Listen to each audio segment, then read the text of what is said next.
everybody. We got a great one today because my guest is MSNBC analyst Peter Beinart. And I know some of you may love him and some of you may not, because we're going to be talking about Israel and Peter's new book, Being Jewish After the Destruction of Gaza, A Reckoning. Now, if you think Netanyahu has done a fabulous job in responding to Hamas's monstrous October 7th attack, you may find this one a bit challenging. But I hope you stay with us and hear what Peter has to say. I read this book and I learned a lot, and I think no matter what your views are, you'll walk away with a deeper understanding of the history of the region and of Peter's views. But before we go to my discussion with Peter, I want to talk a little about the devastating plane crash in D.C., which occurred on Wednesday night. My heart goes out to the families of the victims. It disgusts me that Trump is using this to push his anti-DEI agenda by blaming the crash on alleged DEI hires at the FAA. On Thursday afternoon, Trump signed a presidential action for the Secretary of Transportation and the administrator of the FAA, criticizing the Obama and Biden administrations, their use of DEI, and claiming that these hiring practices had rendered the FAA unsafe. In this memorandum, Trump claims that the FAA was, and I quote, specifically recruiting individuals with severe intellectual disabilities. In a press conference, he then implied these individuals became air traffic controllers. No, that is not true. This is disgraceful, which is entirely predictable behavior from him. So we need to ask ourselves, why is Trump spreading this nonsense? So I have a thought, though it may not have stopped the crash. Trump is distracting us from the fact that he did not appoint a new FAA administrator until Thursday, the day after the crash. The former FAA administrator was pressured to step down when Trump took office because Elon Musk didn't want him to keep going after SpaceX. Now, we don't know what caused the crash. There will be an investigation by the NTSB, and we will find out what caused this horrible tragedy. But I'm willing to predict that it wasn't the FAA's Diversity, Equity, and Inclusion program. Anyway, we got a great one today, for a change. Peter Beinart on his new book, Being Jewish After the Destruction of Gaza, A Reckoning.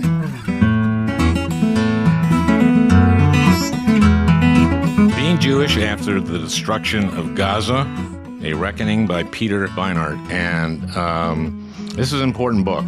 It's an eye-opening book, includes a lot of history that I did not know from the perspective of someone who's obviously a very devout Jew, whose identity as a Jew is very central to his life. So welcome, Peter. Thanks for having me. In the book, you write, "We are not history's permanent virtuous victims." What do you mean by that? What I meant is that Jews have suffered a huge amount throughout our history, but we're human beings, which means that we can have the whole same range of human experiences as any other group of people. And so if you kind of try to imagine that Israel and Palestine in 2024 is like the situation of Jews in the Russian Empire in 1903 or in Germany, God forbid, in 1942, you're really blinding yourself to some really fundamental differences, that the position of Jews vis-a-vis Palestinians is very different than the position of Jews vis-a-vis Germans or Russians a century ago. What should Israel have done? I mean, the book is Being Jewish After the Destruction of Gaza.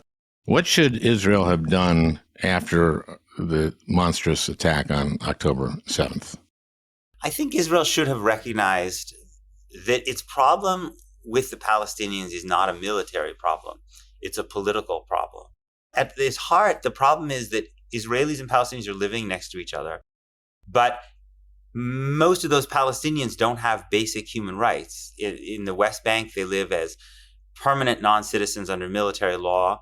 They can't vote for the government that has life and death power over them. In Gaza, they're also under Israeli control in a different way. It's like what Human Rights Watch has called an open-air prison. Where are Israeli Palestinians citizens? Great question. So about 30% or so of the Palestinians who live under Israeli control are Palestinian citizens. We sometimes call them Arab Israelis. They do have citizenship and the right to vote. So their status is a lot better than Palestinians in Gaza and the West Bank and East Jerusalem. They don't have equal citizenship. For instance, Israel has like a legally segregated school system. There's actually no legal marriage in Israel, but across religious lines. And there are other examples that I could give. Most of the land in Israel is controlled by an institution that gives almost half its seats to the Jewish National Fund, which develops land only for Jewish use.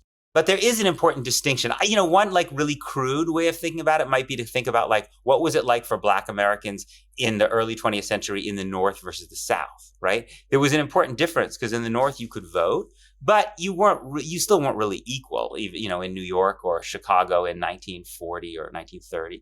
If Israel doesn't face this fundamental problem, which is that you're denying people basic freedom, and that when you deny people freedom, you inflict a lot of violence on them, even if you don't always think about it, that you're actually creating a more dangerous situation.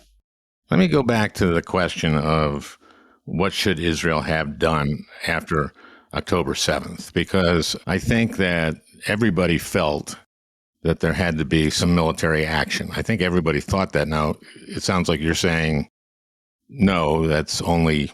Well, it's a little bit like the question is, I have a toothache. It's a really, really bad toothache, right? And I have to do something. And so what I do is I hit myself in the head with a brick.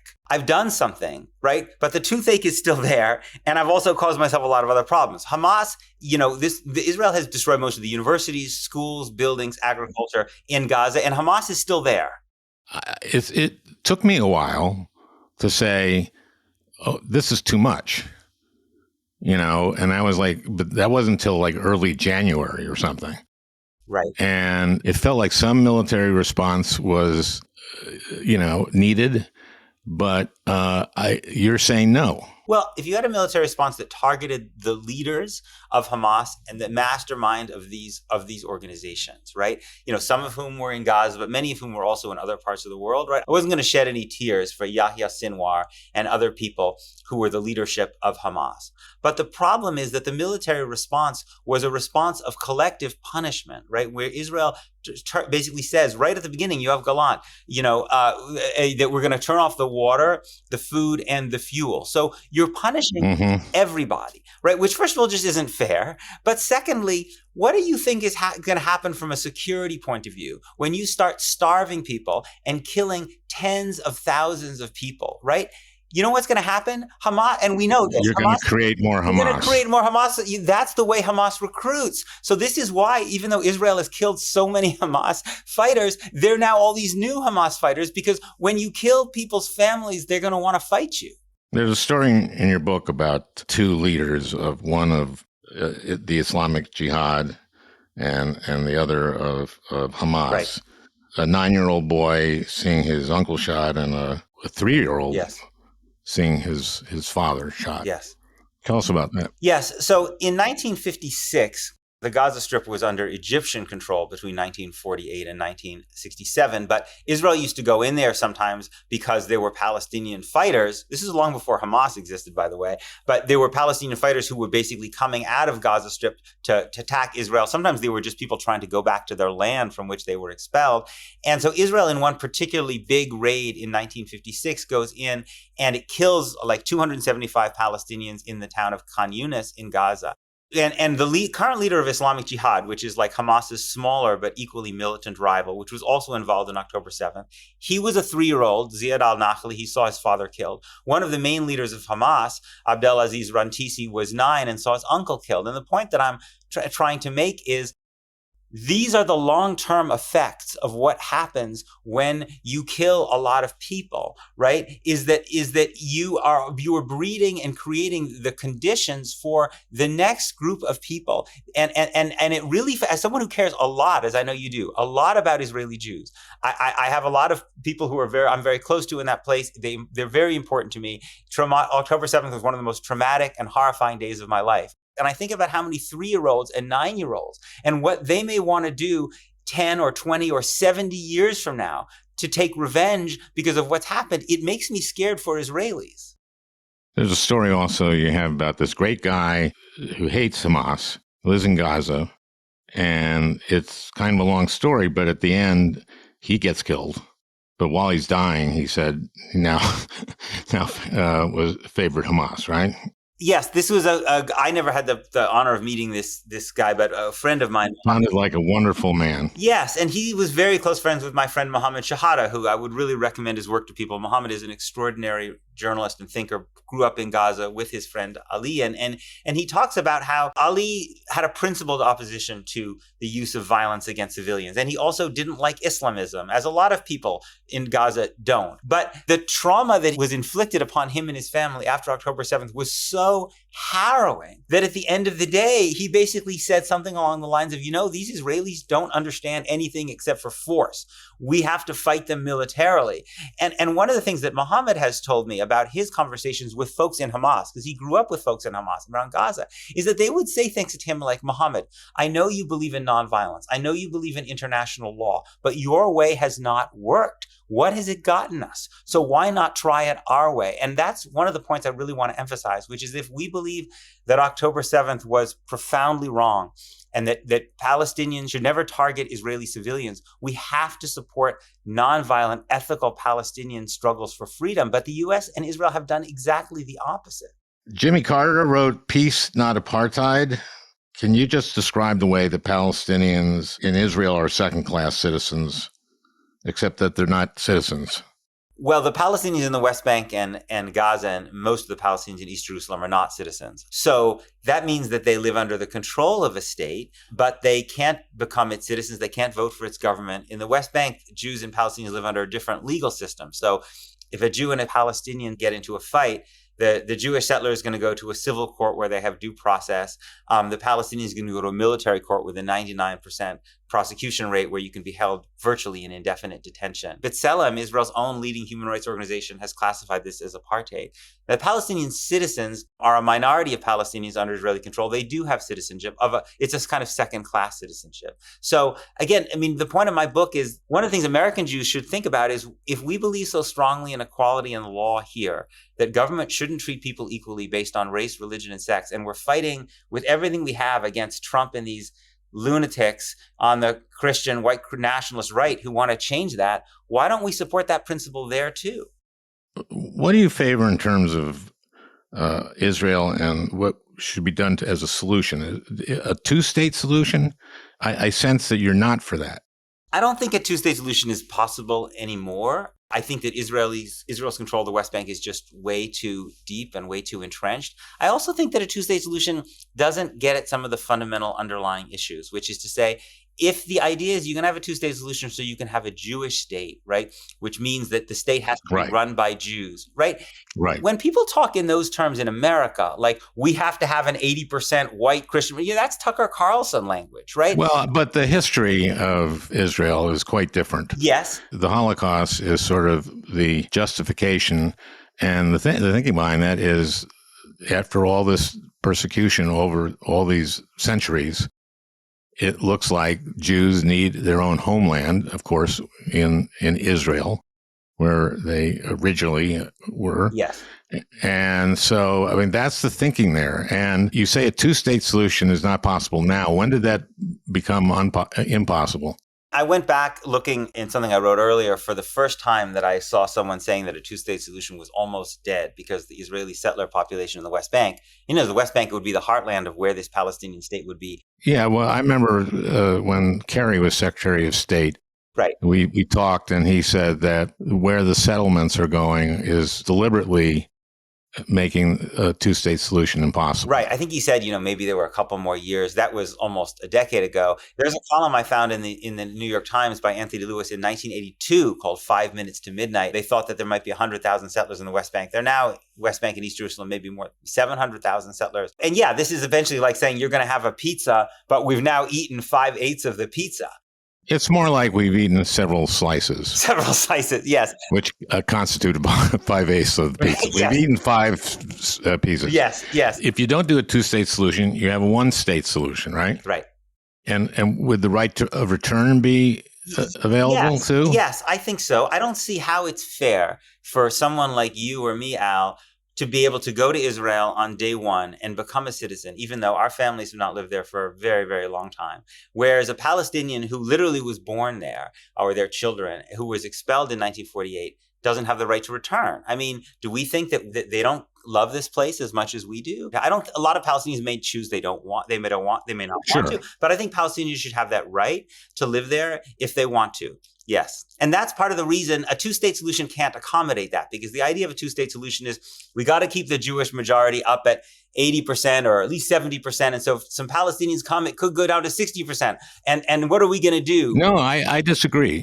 Because a 2-state solution says a 2-state solution. It means that if Palestinians have the right of return and the population of the Palestinian state is larger than Israel, Israel still has its Jewish state and still has elections and determine their own destiny.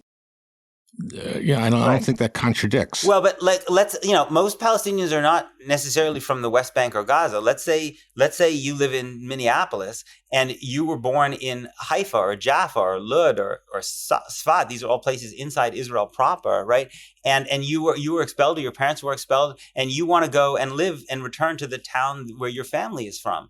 I think people should have that right. And I think the fact that it would undermine the Jewish percentage shouldn't stop us, because I think that this way of thinking about percentages as the route to safety, I just think is fundamentally wrong.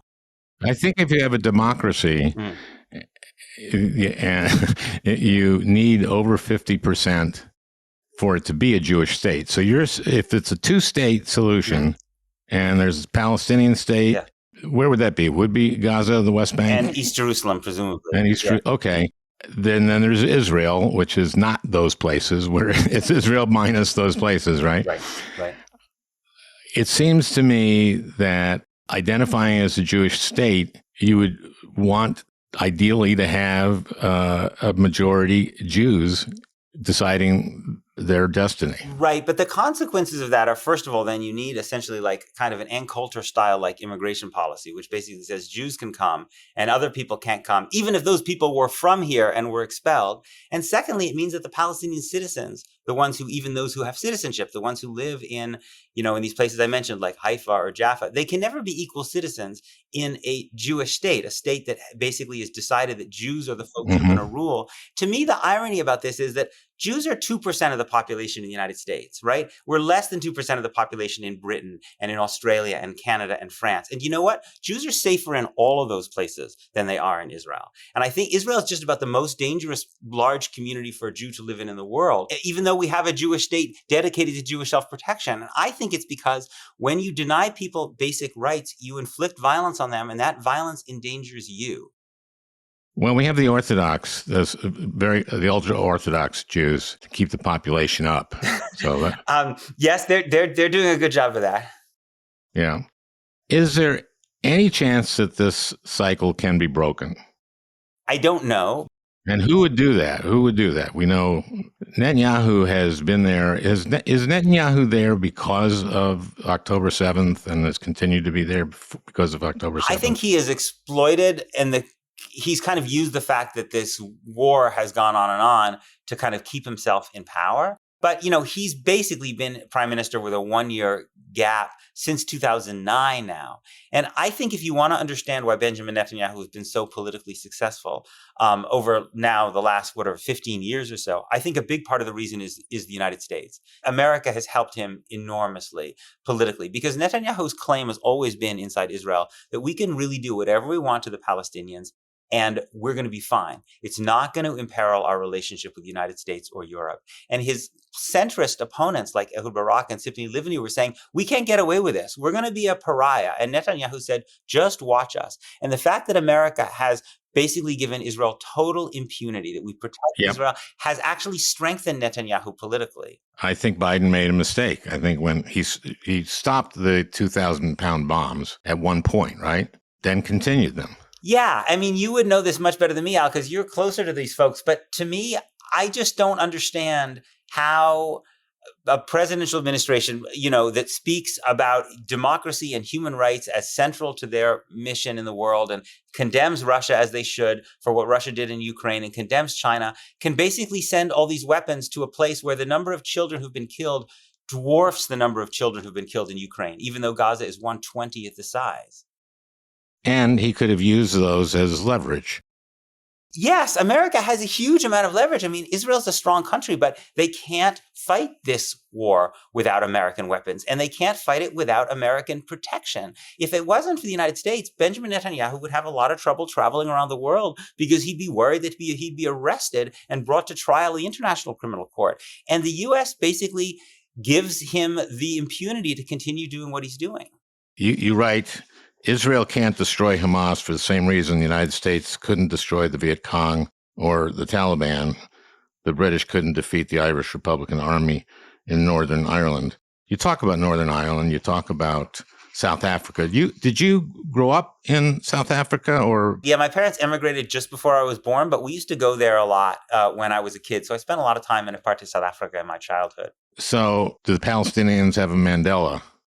Well, the first thing it's important to remember is that Mandela didn't believe in nonviolence, right? Mandela and the ANC believed in armed resistance. So, Mandela was a great man. I don't deny that. But I think it's sometimes we sanitize these things in retrospect. Mandela, the ANC was considered a terrorist organization by the United States government. If there is a Nelson Mandela, Palestinian Mandela, the person who's mentioned most frequently is this guy Marwan Barghouti, who has been in jail in Israel for more than 20 years now. He's not an Islamist like Hamas. He is more popular than Hamas. He was involved in armed attacks during the Second Intifada. There's no question about that. But he's also talked about the legacy of Mandela and about reconciliation and about justice. And so it seems to me, if you want to make sure that Hamas doesn't rule the Palestinians, because, we don't believe in Islamism as an ideology. We hate what they did on October 7th.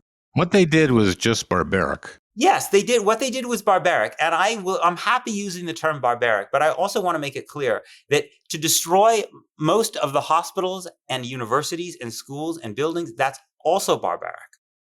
And Israelis would say they deliberately do that. Hamas deliberately embeds in hospitals. Yes, and that's true. They would say that Hamas is fighting in amongst the civilian population, and therefore we have the right to kill the civilians who live near the Hamas people. That's the logic, right? Right. Right. That's the logic. The Israeli Defense Ministry, the Kiryat, Israel's military headquarters, is not located in some remote part of Israel. It's in downtown Tel Aviv. There are 24, we did a count for the book, schools within 1.5 kilometers.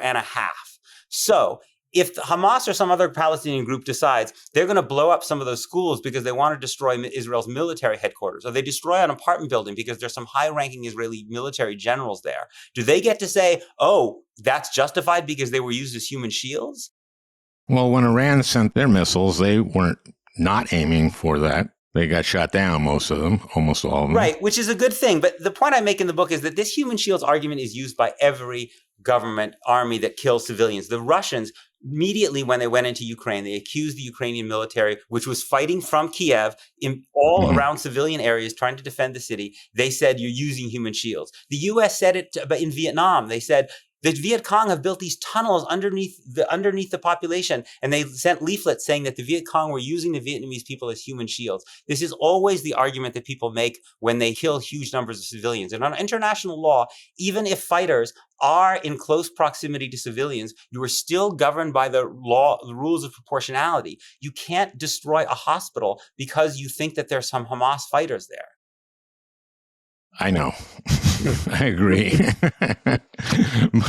but I'm trying to channel Netanyahu. What would he say? You need to do the accent a little better, but you got the lines down. His mom was from Minneapolis, Really? I didn't know that. I didn't know. Yeah. So you're to blame. Yes. Where is Israel now politically? It seems to me that, and maybe this is because of the ultra-Orthodox, but it seems to have moved very much to the right. It has moved to the right.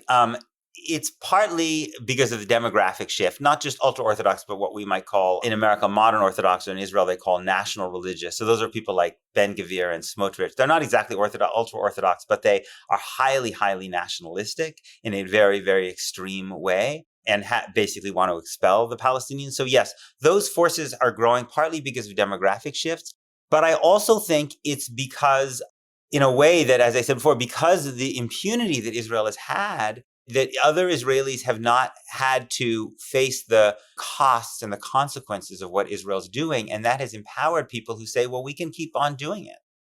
And what does that mean? What does it mean, keep on doing it? Just keep on subjugating Palestinians? And I think my fear is that it will be worse than that. My fear is that if nothing changes, that where we will be heading over the coming decades and generations will be what you might call the American solution to the Palestinian question, by which I mean the American solution in the 19th century to the Native American population, which is, we didn't set up a two-state solution along the Mississippi River and say, okay, we've gone this far, you can have the rest, right? We continued, and basically the Native American population was so destroyed, we didn't kill every last person, but they couldn't be a political force anymore. They couldn't threaten us anymore. They couldn't do anything. There'll be a long march? Well, look at what Trump just said. Trump just said we should clear out the Gaza Strip, and they should go to Egypt or Jordan. Now, does that mean permanently, or? Well, I mean, Israel has never let any of the refugees that it expelled in 1948 back. It also expelled a whole bunch in 1967. It's never let any of those people back. But our solution has the right of return. Your solution. Yes. Which is now our solution. Right. I appreciate that. No, Yes. I think my fear is that where we may be heading is towards simply the destruction of the Palestinian population, in which through a process of expulsion and death and pushing people into smaller and smaller kind of ghettos, again, like what happened to Native Americans, they were forced into smaller and smaller areas. Palestinians are now not even going to be, even if they can stay in Gaza, Israel has made it clear that they won't be able to be in even all of Gaza. And Gaza is half the size of New York City. It was already one of the most overcrowded places on earth. The UN said that to rebuild Gaza and even get it to the place that it was on October 7th, and it was considered unlivable by the UN then, that even to get it back to that GDP would take 80 years under the current growth rate. And in the West Bank, Palestinians are being cleared out of entire villages, again, forced to leave or forced into more and more crowded areas with settlers controlling more and more of the land. So this is where I fear we're headed unless good people in America and the rest of the world change our policy. Well, Trump is not going to do that, right? No, I don't think Trump's going to do it. The question, you would know this much better than me. I think the question is the Democratic Party going to change so the next Democratic president acts differently than Joe Biden did? Well, I have no way of knowing that. I don't know it better than you, but I hope that's the case. Yeah, I hope it's the case too. I just think that, look, you can criticize the Palestinian Solidarity Movement. There have been some slogans that I don't like. There have been individual things that have been harassment of Jewish students. That's all true. You do a few paragraphs about From the River to the Sea. Yes. And it can mean different things, right? It can mean different things, right? So the first point that I'd make about River to the Sea is that there already is a country from the river to the sea. The Israeli government actually uses that phrase a lot to describe the territory. And we know what it means. It means a state that Israel's own human rights organizations call apartheid, because most of the Palestinians don't have basic rights. So people don't seem to be so upset about that river, the sea, which actually exists. What they're upset about is a theoretical river to the sea, Palestine from the river to the sea, which doesn't exist, which if Rashida Tlaib says it, they say, what you mean is that in this future hypothetical Palestine from the river to the sea, you want to expel all the Jews or kill them all, right? And then Rashida Tlaib says, no, actually, I want them to live together equally. And then people say, no, we don't believe you. So she was censured or something for that? She was censured, right. And she really meant, you're talking about not a two-state solution, a one-state solution. Yes. Therefore, both the Palestinians and the Israelis would be from the river to the sea. Exactly. They could live anywhere they wanted. The settlers could stay where they live now in the West Bank. They just have to live equally alongside people who have the same rights as them. Now, I don't doubt that there are some other people, like in Hamas, when they say river to the sea, Palestine, they mean an Islamic state, right? So that's not a state in which Jews are treated equally, or for that matter, Christians would be treated equally either. So I think we should ask people what they mean by this. But the problem is that people just assume that what you mean is that you want the Jews dead. And there was a super interesting poll that was actually done by the University of Chicago. So they asked Jewish students on college campuses, does Palestine from the river to the sea mean that the Jews will be expelled or killed? I can't remember how they phrased it. And 2/3 of the Jewish students said yes. But when they asked the Muslim students, only 14% said yes. The Muslim students didn't think it meant that the Jews in Israel would be expelled. I see. They had a very different interpretation of it. And I think that's what's lost in this conversation. That gives Talib a lot of bona fides there, doesn't it? Yeah, look, I think there's a very often dehumanizing way that people talk about Palestinians in America, that Palestinians just wake up in the morning basically like hankering for Jewish blood, right? And so we think, oh my gosh, if they ever got their druthers, there'd be concentration camps set up, or the Jews would be forced out on boats in the Mediterranean Sea. But when you actually listen to Palestinians, again, and they're not, Palestinians disagree. There are Palestinian Islamists who have a vision that is different, that I oppose completely. But most Palestinians who I know and who I listen to and I talk to are talking about a vision of equality and historical justice. They're not saying Israeli Jews shouldn't be there. They're just saying Israeli Jews shouldn't have rights that they don't have. Right.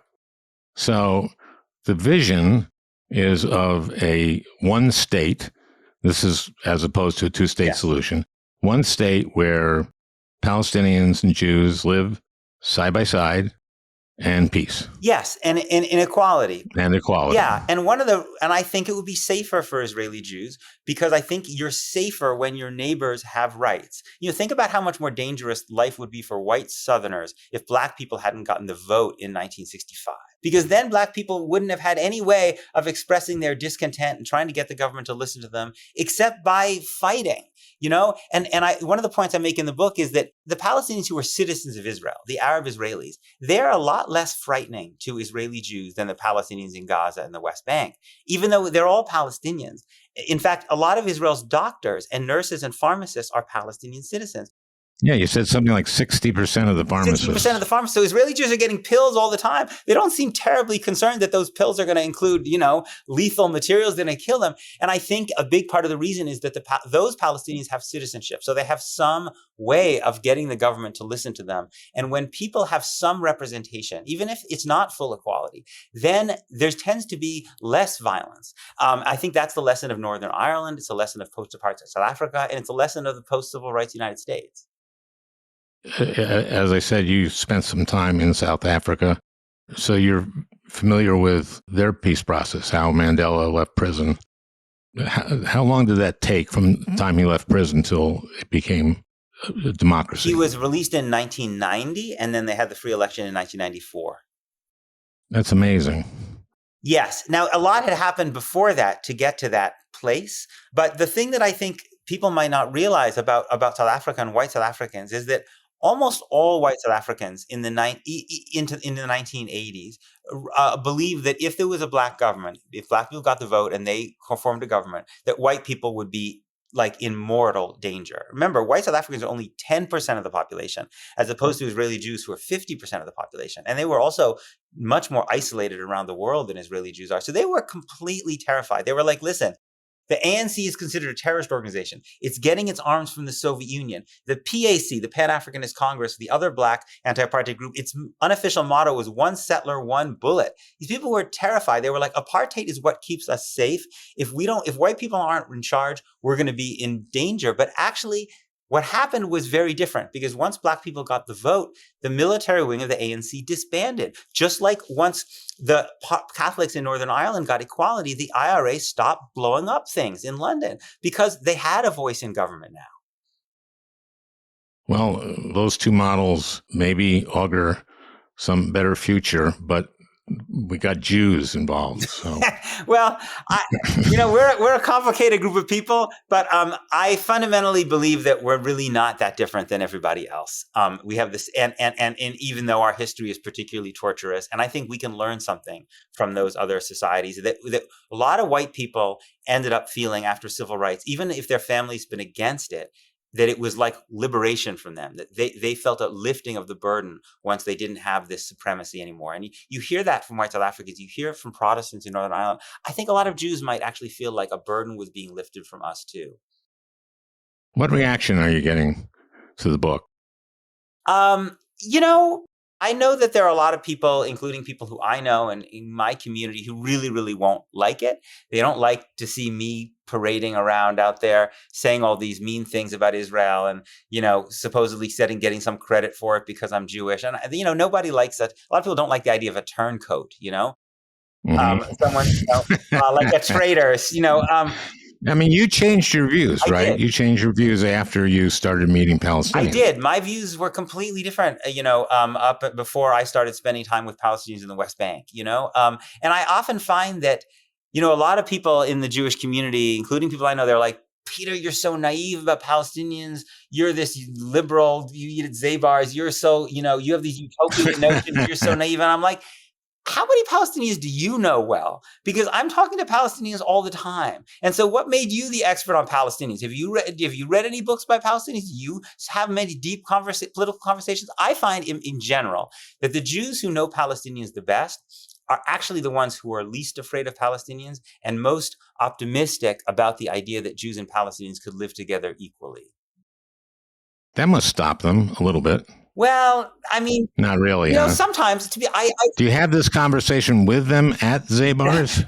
Not usually. Zabar's a little pricey, but at some other places, I have these conversations, and people will sometimes say, "Well, okay, maybe there's some good Palestinians," but I really do believe that if it became more normal just for us to listen to Palestinians. If your average American synagogue invited a Palestinian in to come and talk about their life experience or what happened to their family in 1948, I think it would touch people. I really do. And because I've just seen it happen so often. And I think one of the things that happens on college campuses that they only talk about how the Jewish kids are being threatened and menaced and all this stuff. But a lot of times what happens is the Jewish kids get to know Palestinian kids and they come to a different understanding because of human contact that their parents and grandparents haven't had. Well, that makes sense. Well, that bodes well, I suppose. Thank you. And good luck with this. Being Jewish after the destruction of Gaza, a reckoning. Peter Beinart, thank you for gracing our podcast. Thanks for having me. Well, I hope you enjoyed listening. That beautiful music is by Leo Kottke, the great Leo Kottke. I want to thank Peter Ogburn for producing this podcast. We'll talk again next week.